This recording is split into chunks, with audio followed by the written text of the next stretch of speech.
Check it out, Si, 814 miles naked, it says here. I don't know about naked. Ah, you're here. Well, welcome to Bennett's BikeSocial, and this, of course, is What Bike Next. It's a series where Mr. Hargreaves and I do a bit of fisticuffs. Well, not really, but we try and find a BikeSocial member their very next bike. And of course, next time, it could be you.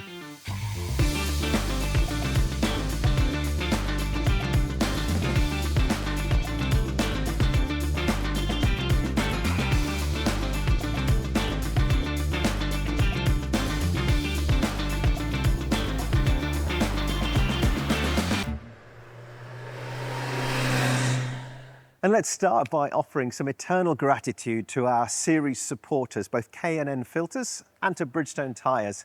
In fact, Gary from Bridgestone will be here later on in the show with yet another top tyre tip if you're buying a used bike. And in fact, both K&N and Bridgestone will be trying to entice our BikeSocial member later on in the show to get their wallet out. Okay, let's get on with the show. Here we are at the Milton Keynes branch of the Superbike Factory, where we're aiming to find BikeSocial member Mark Lederer his next bike. Let's go and meet him. Hi, my name is Mark Lederer. I've been very fortunate to be riding bikes since I was 16 years old. So hopped on, I got the CBT, hopped on a scooter, and then went to Aprilia RS125 after that, and never looked back. I've mainly had sports bikes after that, mainly R1s, but most recently I had a BMW GS 1250 Adventure, which I wanted to use a bit of a commuting machine, but didn't work out, sadly, and didn't really enjoy the bike. So I've been following the What Bike Next channel for a while now, and reached out to Simon and Michael to hopefully gain all their amazing expertise and help me find the next bike. And here he is now. Mark, hi, welcome to the show. Hello, hi. Finally, you've applied for a while, haven't you? We've tried to get you on here for a bit, but you've got a job that takes up a lot of time, haven't you? Yeah, no, I'm really appreciative of making the time for me, because I know it's been a long time coming, and finally here, super excited. I work in Formula One. So the travel schedule is pretty relentless with all the races we have now in between a race. Really keen to. Now, hang on. I know what MotoGP is because that's motorbikes, but F1, what's Fast that? things, Is really that cars, fast. is it? Or something? Yeah. Behave. Okay. Okay. So how come you're on two wheels then? What's your journey with motorbikes? Yeah, always been a big fan of motorsport, which I'm lucky enough to be in the job I'm in now, but it's mainly my big passion over four wheels has always been two. Of course. Yeah, of course, yeah, I had to say that. Started riding when I was 16, straight on to when you, I think, had a RS125 Aprilia. All the best riders start on an RS125, I'm told. Little two-stroke up in Scotland. Wow. And amazing. I did a day's training and then just hopped on that bike with a learner plate, which could go, very, very fast. So I ended up in a field pretty quickly. Okay, all right. You got to learn. Fine. So now, you've told us that you've got no bike at the moment. So how come you're bikeless? I guess with, just with job, so it's been in my mind to get another bike. My last bike was actually a BMW GS Adventure, which this is probably a bit controversial, which I really didn't like. I think I got it in the sense of commuting in my last job. My previous bike history has more been sort of track focused, sports bike, and although it is an amazing bike, I just found it a bit boring. Not old enough for a GS. The time will come. Yeah. When in between Grand Prix, then, what is it that you do want? You've obviously got a space in your garage, and you're looking for something that's not a GS, clearly. Yeah, so the sort of riding I'm doing at the moment, it's very much, I would say, not on the commuting front. It's more weekend riding. It's more, especially where I live at the moment, we've got some great roads. It would be more sports bike focus. So I've had previously R1s mainly, keen to sort of probably go down that route again. That I could use not only utilise the sort of the roads around me, but the more getting on track as well. Excellent. Does it have to be a sports bike, or could it be a sporty something else? I mean, in terms of performance, we're talking a litre sports bike or a litre something? Yeah, so I'm used to litre sports bike, but then the more I ride them on the road, the less they make sense, as I think we've so I'd be open to even something smaller. But yeah, like I said, it doesn't necessarily have to be it can be sporty, so let's say. But So we're looking at track and road. Is there anything else in your criteria in terms of must-haves? You're 6 foot plus, aren't you? But I'm 6 foot and you're standing above me. So I'm assuming comfort is an issue with sports bikes. yeah, definitely. I think comfort and just fun, and I guess more like when I've had litre sports bike. And on the road, as we know, like you can't really use them properly, can you? It wants to go a lot faster than it can, obviously, on the road. So there's several boxes all in one bike, and we can. We're coming at this from different angles here, aren't we? Because we've got comfort and usability and a little bit of practicality, perhaps, and we've got sports bikes over here. Yeah. It's going to be an interesting choice looking around. What kind of budget are we talking? Well, I'm fortunate to have saved, I think, a good amount. So I don't have a budget really. So I'm quite lucky in that sense. Interesting. Right. Yeah, we can go. We can go crazy if you like. Wow. Wow. Okay. Oh, that's an open net then. Okay. I'm excited. I think we've got enough to work on there a little bit. Definitely. Perhaps. Mark, grab a cup of tea. We're going to go shopping. Perfect. Look forward to it. Right. Let's see if we can find Mark his next bike. Mark's going to test ride 3 used bikes we think might suit him best. One chosen by me, one chosen by Simon, and then a mystery bike selected by Superbike Factory sales executive Harley Bisgrove. Then at the end, we're going to ask Mark which bike he prefers, and hopefully we'll have answered his question. What bike next? Mark will be testing our 3 bike choices on the What Bike Next test route. It's an hour-long loop and he'll take in the twisty roads of Buckinghamshire, a mixture of A's and B's. In town and out, plenty of riding for him to get a feel for his next bike.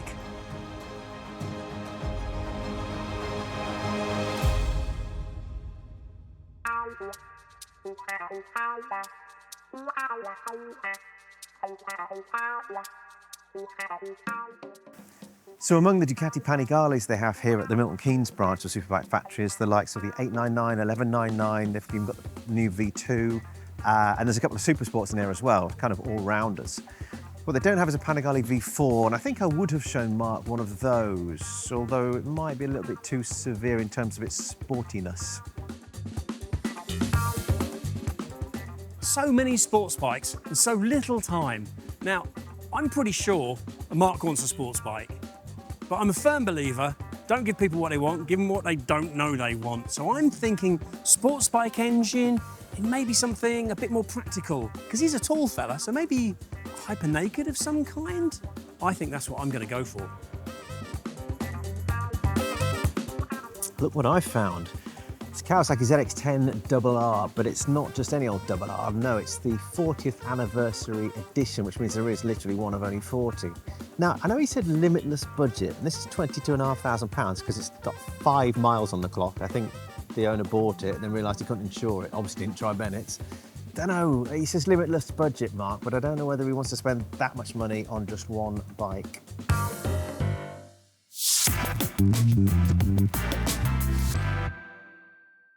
Okay, Mark, should we see what I've chosen for you? Can't wait. Let's do it. Here we go. Right, you get one end, I'll get the other. Yeah, oh, there we go. Yamaha MT10. So here's my thinking, right? Okay, you've had an R1. Was it a cross-plane crank R1? Or Yes. was it? It was? Yes. Okay, damn. Yeah. So you know the engine. Yeah. Cross-plane crank engine. In this thing, have you ridden one of these before? No, I've always wanted to, so I haven't managed to get down to the dealers to. Brilliant. Okay, well, this one, bike is a 2021 model. It's had 2 owners. It's got 14,000 miles on it, pretty much, which is quite a lot. But that's a good thing because it means people like riding it. Yeah. You want to ride this thing and put the miles on it. Exactly. 160 horsepower. You're familiar with that. It's got plenty of extras on this one. It's got, I think these are Yamaha OE, genuine Yamaha handguards. Yeah. 261 quid they're worth. I think you said in your application you weren't all that keen on top boxes. Yeah, never been a top box fan. Dead handy. Yeah. Look, you've got the option Yeah. with this, but you can also have side bags on these. Again, Yeah. I think these are Yamaha genuine parts. Yeah, what do you think? No, yeah, I love it, and we're definitely on the same wavelength because I've been wanting to ride one for a long time. Because it's sporty. Yeah. You can take it on track, no Yeah. problem, but it's not as committed as a sports bike in terms of its riding position, so it's a bit more comfortable, perhaps a Exactly. bit more practical. Exactly. Yeah. This fella is £10,490. So your budget is infinite. Yeah. It's quite a lot under budget. Yeah. I was expecting a bit more than that, so yeah, they're Oh. really good. Okay. Yeah. Should we go for a ride? Can't wait. Yeah, that's it. Neither can I. Yeah.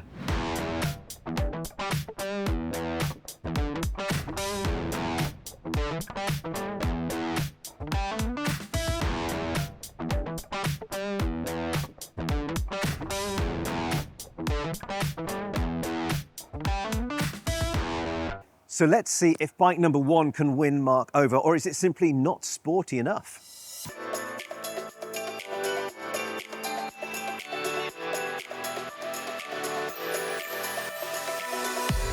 Mark. What bike do I recommend for a man who can basically buy any bike he wants? Well, Superbike Factory are out of stock of Honda RC30s and RC45s at the moment, so I guess we're going to have to slum it with a mere Yamaha MT10 SP. So my thinking is this: you've had an R1 and you liked it. You tried the GS thing and found it a bit too pipe and slippers, and now you want something sporty you can take on a track day, but maybe less committed on the road. Seems like the MT10 SP is the perfect solution. 160 bhp from the cross-plane crank inline 4 is proper hooligan spec, and you'd be hard pushed to find a production bike with as much desire to back it in, slide it out and wheelie as this thing. It's absolutely insane. It's barely capable of being ridden sensibly, but if you can find it within yourself to rein it in, put the bike in D mode 3 and the Olin semi-active in A3 mushy mode, and all you have to worry about then, as you cross into Scotland in wafty comfort, is finding a filling station. You're a hard man to read, Mark, but judging from your reaction, I'm guessing this is probably not going to be my week. So, Mark, how does the MT10 handle off-road? Because we've had a bit of a diversion. We the did, road yeah. was closed to get here, so we had to go on the back roads. It was a bit muddy and a bit slimy. We did, yeah. Good opportunity to test the throttle response, throttle control. Good opportunity to test the suspension. Exactly, yeah. What did you think? No, it held up really, really well. Obviously, love the sound. It's super easy to ride, very comfortable. Yeah, when you want to be a bit more aggressive, you certainly, certainly has no problem to do that. We weren't riding aggressively. No. Were we? No. Good. But yeah, yes, it's a funky thing, isn't it? The engine is intoxicating. Yeah, the engine's incredible. It's everything I thought it was going to be when we unveiled it. A bit earlier, but love it. Does it feel familiar? Because you've had the R1 before, did you feel comfortable with the sort of the characteristics of the engine of the bike immediately? Or? Yeah, very, very natural. I mean, it's just nice that certainly you're not getting any cramp in the hips. That's good. It's quite a roomy riding position, isn't it? Yeah. I was surprised you went so upright with your choice, Si, but I just thought a bit more space, a bit more room. Not a short lad. Yeah. Just the other thing, though, just one thing about throttle response, because that is one of the criticisms of this bike, especially this generation, was that sort of like, I mean, this may have been mapped out. We don't know. It's got the funky exhaust on it, so maybe someone's already been in and played with the mapping. Yeah. How did it feel on the throttle? No, I was going to mention that. Yeah, it's super smooth. Really smooth. Because like you, I was expecting it to be. To work it a little bit more. Yeah, but, a bit brutal. Yeah, but no problem. When we were leaving the Superbike Factory, the dealer, it's around on the roundabouts and everything. Yes, you look comfortable straight away. Yeah. In the dynamic of the bike, you look like it kind of like, I know what I'm doing here. It felt. Yeah. No. Yeah. Like I say, it's super easy to ride for such a big engine, a great engine, and love it. Right. Well, to the point about the throttle response, you've got 4 different engine modes on this as well, of course, and then that gives you different maps. So there's a lot to sort of play with there. But anyway, shall we move on? It's time for my bike, my choice. Should we go and have a look at number 2? Yeah. Let's do it. Yeah, Come great. on then.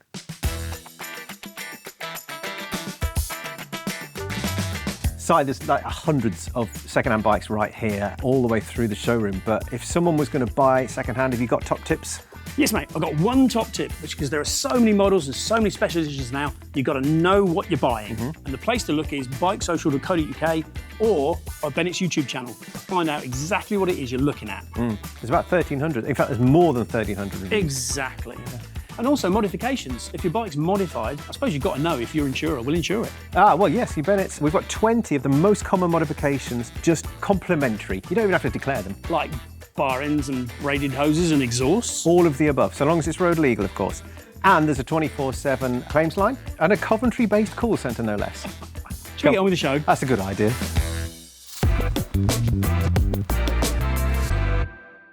Okay, Mark.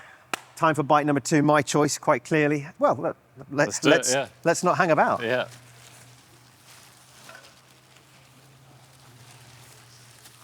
Got it? Perfect. Mega. Ta-da, as they say.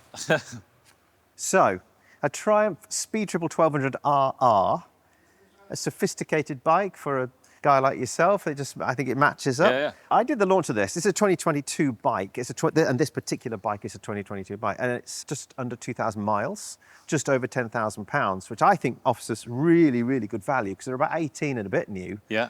In this colour as well. Yeah. Semi-active suspension, it's got 177 brake horsepower. And the reason why I mentioned the launch, I did the launch for BikeSocial and they had us ride on the road and the track. So Triumph clearly see it as who's going to take this on the track? It looks too pretty, doesn't it? But the point is they wanted to demonstrate its ability on track. And so as soon as you started talking about you wanted road mixed with track or a track opportunity, I figured, I know what I can have. We rode this around Ascari in Spain and it was mega. Third gear above 4,000 RPM and the thing flew. And it sounds lush too, because of course it's a 3-cylinder. Anyway, that's enough of me talking. What do you think? Is it something on that was... Yeah, it looks amazing. I haven't ridden a lot of Triumphs. It'd be great to try it out. Yeah, I can't remember last time I even hopped on a Triumph, so I'll be really interested to see how it compares. Superb. It's got all the gadgets, all the gizmos as well. It's got heated grips and different mode settings, semi-active suspension. So it's and it's roomy too. Yeah. You know, I certainly found that when I rode it last. All right, perfect. Should we grab your helmet and head out? Let's do it.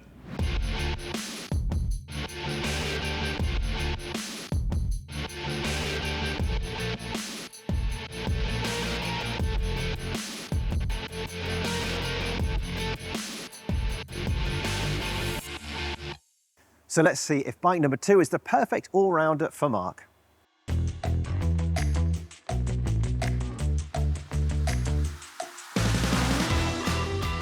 Mark has made a very wise decision to become a BikeSocial member, which allows him exclusive access to around 200 discount codes and vouchers, events, rider training, track days and competitions, but also because he can come on this show and test ride 3 brilliant bikes. And I have made a very wise decision too, to choose this Speed Triple RR for Mark to ride, because I get the feeling Mark likes the finer things in life and will be tempted by the bike's relative exclusivity, advanced suite of electronics, but also the fact that it's covered less than 2,000 miles while shaving almost 50% off its original price. The RR is blessed by being a slightly softer sports bike without having lost any of that top-end rush.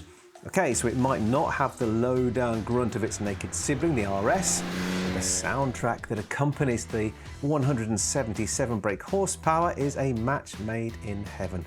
It's well suited for the taller rider and has all the attributes Mark was looking for in his original brief. He wanted a jack of all trades that he can, and I quote, do some commuting on, look cool, fun on the weekends, and he could potentially use all year round if needed. So I'm sure you, dear viewer, have opinions on its suitability, but I am very happy with the choice, and I think Mark will be too.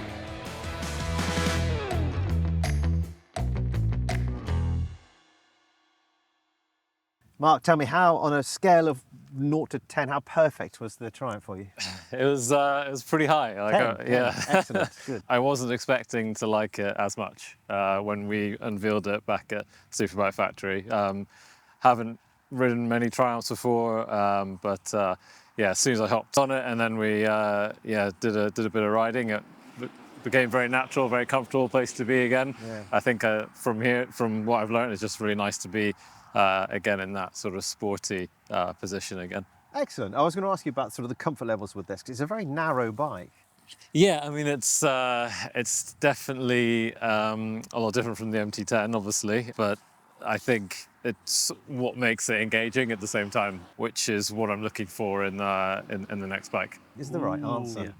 Oh, well, I have to say, you can't buy it because your gloves look awful. Red and green should never be seen. That's true, yeah. You've got to get some new gloves if you get this. I was just interested to see how you'd get on with the riding position, with the, because it is a fundamental change from the sort of the uprightness of the MT10 and the roads that we're riding on, and the kind of day it is. Yeah. It's almost the hardest test of this riding position that you're going to get, and if you're happy with it here, just imagine what it's like when it's really hot at Cadwell Park on a Sunday. Exactly, yeah. I like the fact that you're selling my bike for me. Well, Happy I'm trying to days. help. I'm just trying to help. I'm selfless like that. Super. We've got the mystery bike coming up next. But before that, we've got the next top tyre tip from Bridgestone's Gary Hartshorne. Hello, I'm Gary Hartshorne from Bridgestone. During this series, we've got some tyre tips for you when buying a used bike from a private seller. Here's tip number 5. Correct sizes. We often see oversized fitments, undersized fitments. You can check the size of the tyre on the sidewall here. The correct size for your bike will be in the handbook from the motorcycle manufacturer or in your tyre manufacturer's fitment guide.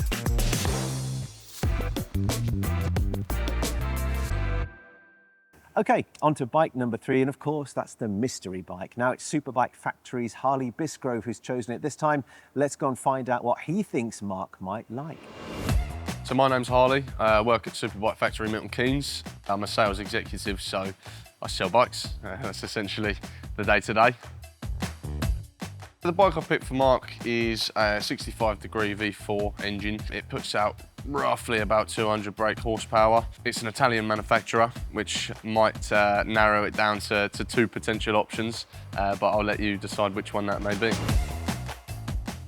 With Mark being in the F1 industry, it's all about power, it's all about speed. So that was, for me, that was the key selling point.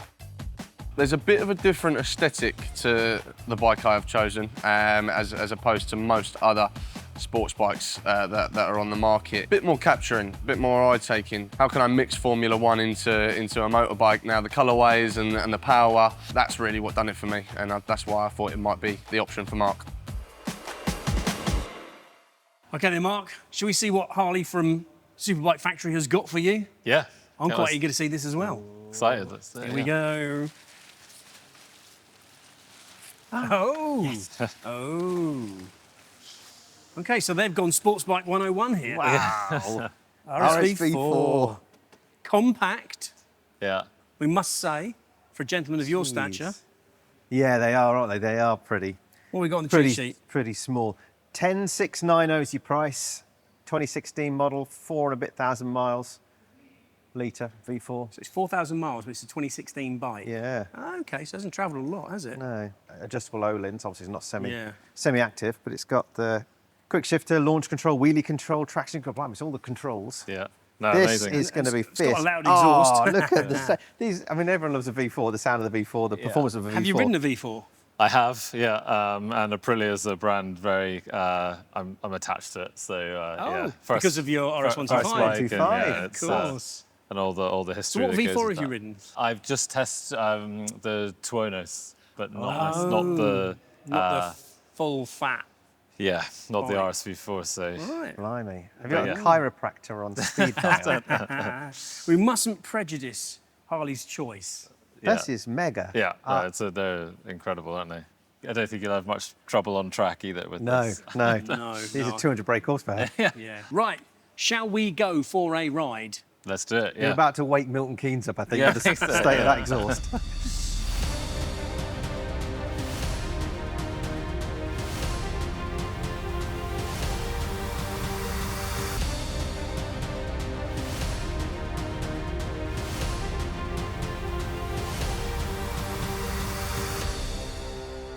Okay, bike number 3.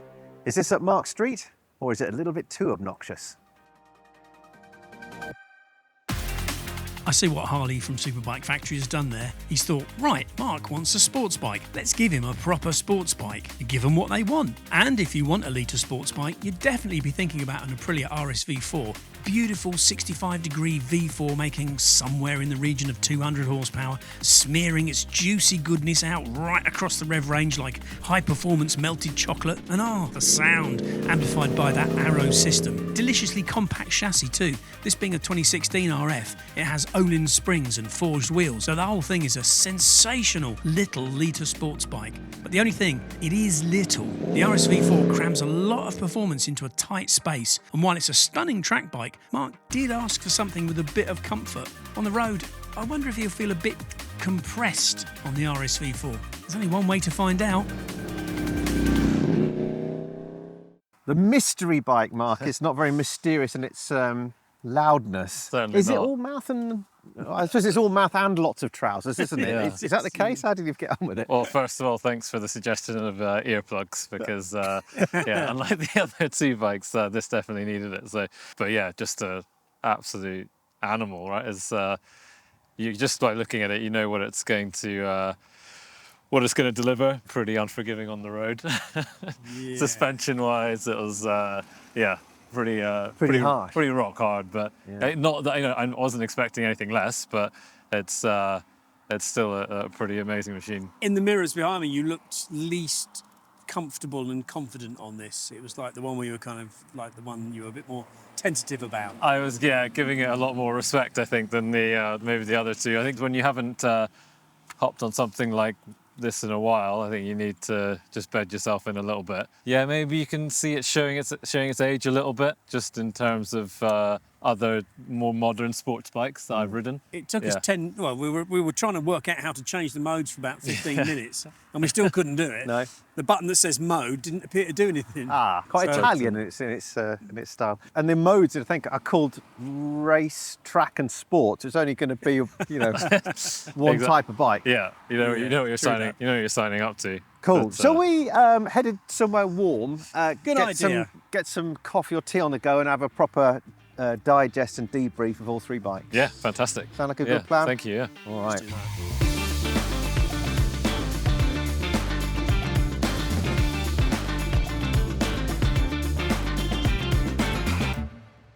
Mark, what a day.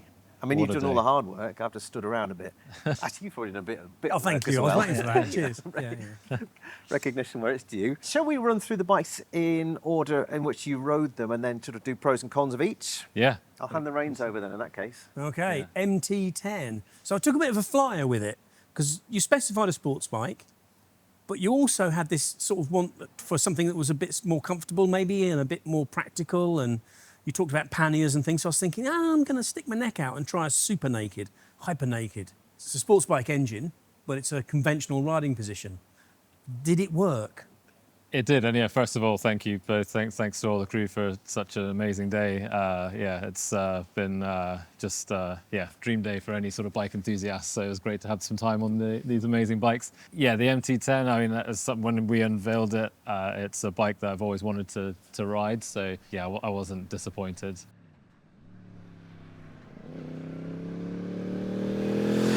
I think I knew I wasn't surprised in terms of how well it rode. I was surprised how smooth it was for a bit of an older model compared to the newer ones. Yeah, the engine is something I'm familiar with. It's practical.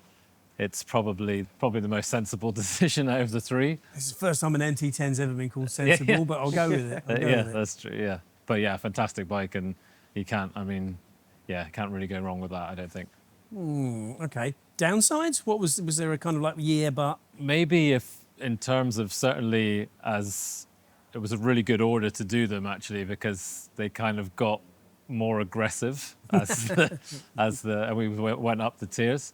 If you wanted to more sort of maybe challenge myself in terms of being a bit sportier in terms of on track and everything, there's probably the other two weighed up a little bit more against the Is MT10. sort of, I mean, it's a strange question. Is self-image important when you're on a bike? Obviously it's important. But do you see yourself on a sports bike? Is that part of your buying process? You kind of picture yourself, no, I want a sports bike because I want that image as well as the performance and the rest of it. I think so. I think it's just naturally ingrained in terms of the bikes I've had in the past as well. And from riding today, it just feels like a more sort of natural fit, as well as learning from bikes I've previously owned or just owned, as we discussed in the earlier in the day. Yeah. I'm just naturally, if I don't get a sports bike, I'm always looking at sports bikes and want a sports bike. Yeah, the MT10 was a good choice because of your association or history with, you had an R1, didn't you? Yeah. I wondered if it was just a natural and an I think I was obvious just one. trying to be too clever. No, I I think was that- just trying it, see what would happen. But I'm really glad that you like the Triumph. Yes. Yes, so bike number 2, Yeah. here it is. It's such a beautiful thing, isn't it? It's almost worthy of putting it in your front room and just looking at it. Yeah. How did you get on with it, riding wise? And again, that image is a really good question about the image of sitting on a bike like that. That's predominantly road oriented, but has sporty credentials. Yeah, exactly. Yeah, spot on. Exactly right. I was really surprised with the Triumph because it's not something that I would generally look at, go for, which is why today's been so great because you kind of things can pass you by like this, for example. So I've never really sort of test rode a Triumph, and as soon as I got on it, it was sporty, aggressive, but very easy to ride at the same time.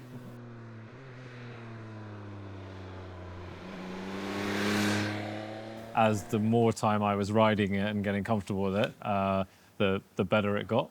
So that's obviously a good sign. So you've dipped your toe in the Hinkley water now. Yeah, yeah. In terms of your original brief, you were talking about using a bike on track. Now, I think what a solution could be is having two. Yeah. Having a bike for track, a dedicated track bike, that perhaps, I don't know what your track riding is like or your experience is like, but perhaps you could sort of build up on something that's a dedicated thing with specific fairing, as opposed to something as perhaps as beautiful as the Triumph. Exactly, yeah. And that therefore becomes your road-only bike. Yeah, and that's something I've thought about as well. Yeah. So in terms of my track experience, it's pretty good. It's okay. I mean, but the more track days you do, the better you get, the more comfortable you feel. So yeah, that's definitely an option to have something maybe just focused on that, and then you're not having to compromise.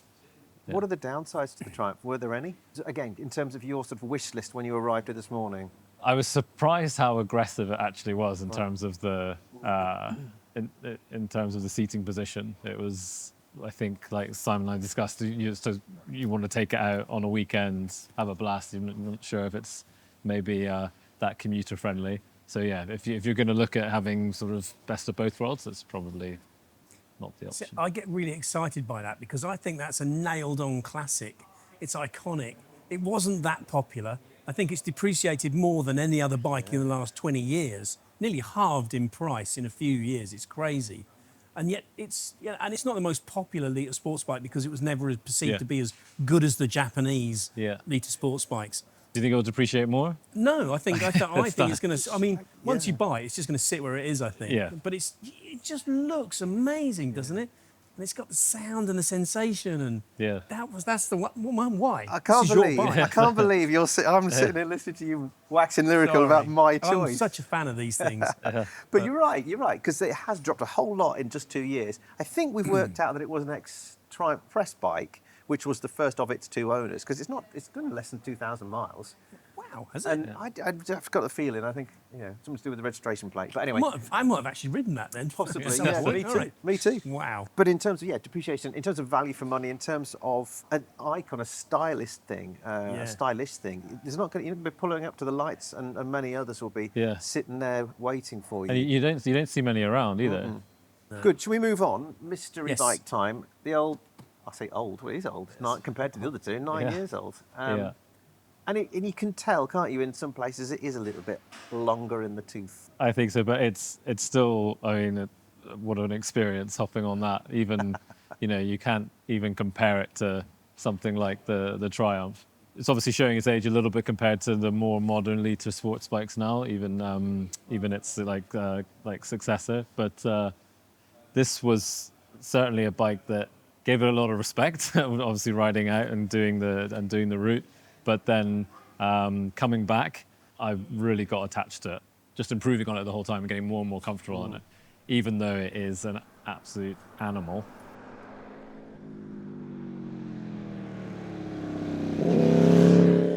Bit of a lunatic, and I think it will take a lot of time to get used to Yes. something like that. Yeah. You know. But it's heart over head. I think it's I've always loved the Aprilias and RSV4s. So I'm glad it was the last bike, because I think this is probably definitely the route I'm sort of thinking of getting as aggressive and as crazy as I can get. Excellent. That leads us on nicely, doesn't it? To what are the other options? What haven't we shown you? Well, this is the thing. See, I get the feeling through the day that what we could have done is basically just fed you a stream of litre sports bikes, and we could have gone through these S1000RR, and then we could have gone through the R1, and on and on and on. And I mean, now I think if I could pick a bike for you now, I'd want you to ride an S1000RR. Definitely. I'd want you to ride maybe the GSX-RR. Yeah. Because those two are kind of the most civilised and the most practical. They've got the largest riding positions of all the litre sports bikes, I think. So they might suit you a bit better. They've got the raucous, crazy side, but also they're just a little bit more conventional. Yeah, Yeah. agree. But that's the one thing we haven't given you, is a kind of a conventional Japanese inline 4 sports bike. Yeah. The BMW you've ridden, haven't you, on track? So it would have been good to have that as a road bike as well. And I agree. I think it's the roomiest of all the litre sports bikes. I think it's the most road. If a litre sports bike can be road focused, it is the most, because it's got things like cruise control and heated grips that come as standard. Yeah. And it's a very, very easy bike to use and get familiar with its instruments. I was really impressed. And obviously I haven't been able to compare it anything else on track, because the track days I've done have only been on the S1000RR, but it is, it is a really impressive bit of kit. And you could easily, like you say, ride home on it afterwards. Yeah. You've got M1000RR, of course, to take it to an extreme. Yeah. Alternatively, there's the M1000XR or the S1000XR, which are sort of the taller ones, which are still looks quick. Possibly not for the track, but I think you need about 5 or 6 bikes. you not definitely do. Yeah. Up into your garage. Yeah, you need a garage. What's your next move going to be? What are you going to do? I think you hit the nail on the head. I think that's exactly right. To explore, this is the riding, and today's been so good because it's built up to the RSV4, but appreciate this is probably a little bit old now for what I would like, but narrowing it down to, I think, a litre sports bike that, I can have some fun on the road and do some track days. I think that'll be the plan. That's the next step. Okay. Then. So which was the winner today in our little competition? Which is your favourite bike today? Before you give us an answer, It's really tough. I just want to say thank you firstly to K&N Filters and also to Bridgestone. There's goodie bags coming your way. If you were to choose any of these 3 bikes, and we're probably at a stage where we know that you won't, but if you were, then K&N would hook you up with air filter, fuel filter, cleaning kit. Bridgestone will hook you up with either a set of fresh new boots or a big travel bag that's branded. Fantastic. theirs. Thank you so much. So that's that big. But yeah, so in terms of your favourite of these 3, It's really hard, and you'll probably be surprised because I think it's probably not the most natural, and I hate to let both you down because it's the mystery bike. Isn't it, isn't it? Nil point to us. But, Couldn't see that coming. But I think it's because of the bikes you've chosen has got to this. But I think it was that ride on the way back we did, not as well as the route, but it started off, I was like, wow, this needs some bedding in. But then on our ride on the way back, I was like, this is such an impressive bit of kit. 4 wins. Wow. Wow. A win for all that noise. Superbike Factory. That is Well, the that's noise, good.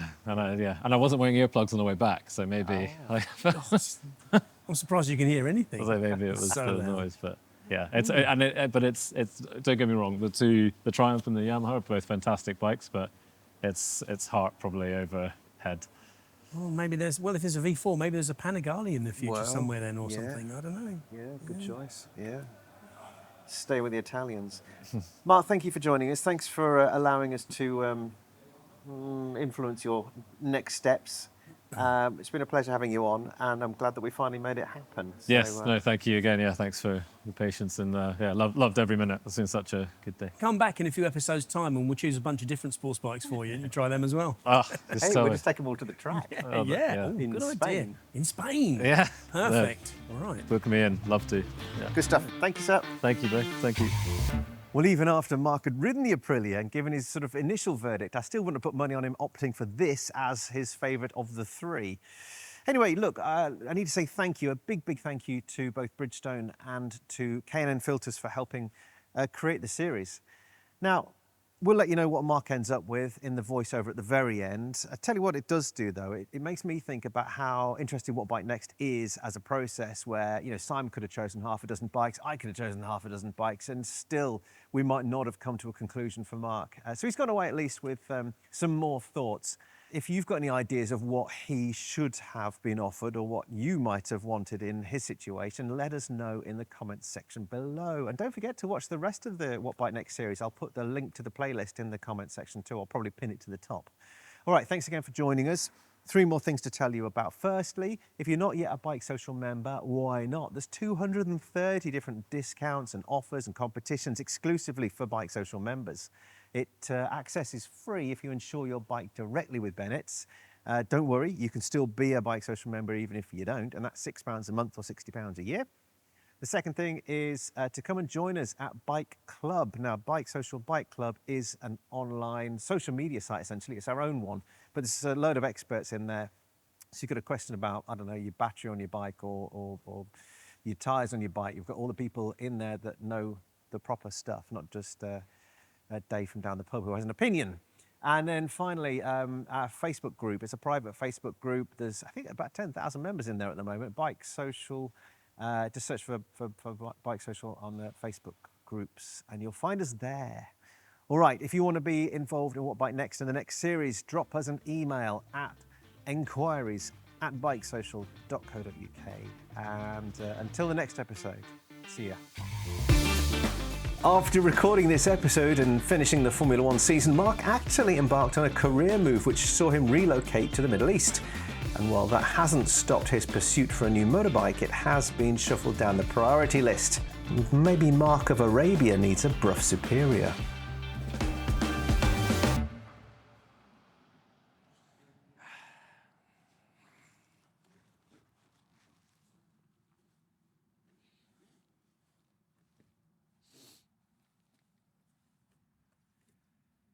Press all the buttons, press all the buttons. What's the word? I can't think of the word. The red light's not on. I'll remain here, roughly. Easy, Tiger. Yes! Nailed it. Qu'est-ce que c'est? Sounds like an air pump. Ready? You're not allowed to laugh. That's not got a baffle in it. That's going to be loud. Yeah. Can't look cold. Don't No, yeah. So he was like, rah, rah, rah. And he pulled up alongside us at a roundabout. And I'm like, mate, I see your hand's a bit cold. And he goes, I left him at the petrol station. Hi, I'm Michael Mann. You might have seen me on such series as Better Riding, What Bike Next, Talking Heads. The guy bought one of the 3 as well. Good. Yeah, that's what you want. Plot spoiler. Yeah. Thanks.